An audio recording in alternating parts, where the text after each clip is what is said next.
ব্যস্ত সড়কের পাশে একটি সাধারণ ভ্যারাইটিস দোকান। বাইরে থেকে দেখলে বোঝার উপায় নেই দোকানের সামনেই লুকিয়ে আছে এক ব্যতিক্রমী উদ্যোগ। মাত্র ৬ ফুট লম্বা ও ৪ ফুট চওড়া একটি চৌবাচ্চা, আর সেই ছোট্ট জায়গাতেই চলছে দেশি প্রজাতির শিং ও মাগুর মাছের চাষ। পথচারীরা থেমে দেখছেন, কেউ ছবি তুলছেন, আবার কেউ জানতে চাইছেন এত ছোট জায়গায় কিভাবে সম্ভব মাছ চাষ। যশোরের চৌগাছা উপজেলার আরপাড়া গ্রামের রামপ্রসাদের এই উদ্যোগ শুরু হয় প্রায় ২ বছর আগে।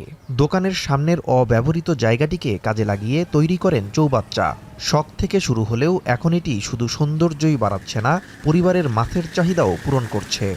মাছ ছেড়ে দেখলাম যে কীরকম হয়, তারপরে আস্তে আস্তে দেখলাম যে মাছ ভালোই বড় হয়। তারপরে নিজেদের পুকুরের থেকে মাছ আরও দেওয়া হয়েছে, দিয়ে প্রতি ৩ মাস পর পর মাছ বেচলি ভালোই লাভবান হওয়া যায়, আর রাস্তার পাশে সৌন্দর্য দেখা যায়।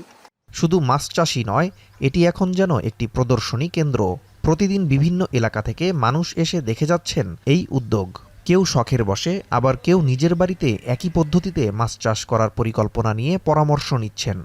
এটা করাতে আসলে দোকানের সামনে সৌন্দর্যটা বৃদ্ধি পেয়েছে, আর এটা একদম যেহেতু ইউনিক হয়েছে, এটা এলাকা খুব সাড়া পেয়েছে। রামদার উদ্যোগটা অনেক সুন্দর, পরিবেশটা সুন্দর, সে মাছগুলোর খুব যত্ন করে, খাইতে দেয় প্রতিদিন, আমরাও দিই।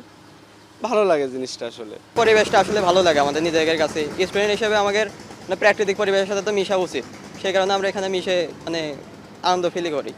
বাড়ির আঙিনা কিংবা অব্যবহৃত ছোট জায়গায় চৌবাচ্চা তৈরি করে মাছ চাষকে ইতিবাচক হিসেবে দেখছেন মৎস্য বিভাগের কর্মকর্তারা।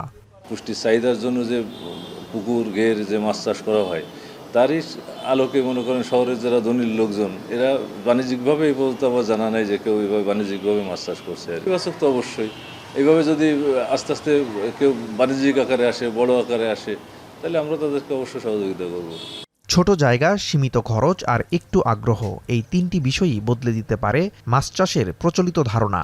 রামপ্রসাদের ব্যতিক্রমী উদ্যোগ এখন কেবল তার পরিবারের নয়, আশপাশের মানুষের কাছেও হয়ে উঠেছে অনুপ্রেরণার গল্প।